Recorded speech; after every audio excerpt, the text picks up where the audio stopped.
Victor, du er det modsatte af den lidende kunstner. Det værste, der er sket for dig, det er, at dine forældre de blev skilt.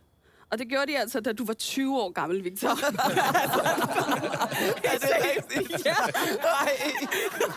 Det stoppede dig ikke fra bare ikke at kun lave et show, men 3 shows om din forældres skilsmisse. Det var ikke engang din. Altså, folk synes, det var meget, jeg lavede et helt show om menstruation, men i det mindste er det noget, jeg oplever hver måned. Altså.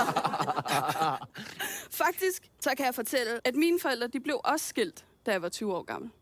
Så jeg forstår virkelig ikke, hvordan du ikke er kommet videre. Altså, helt seriøst.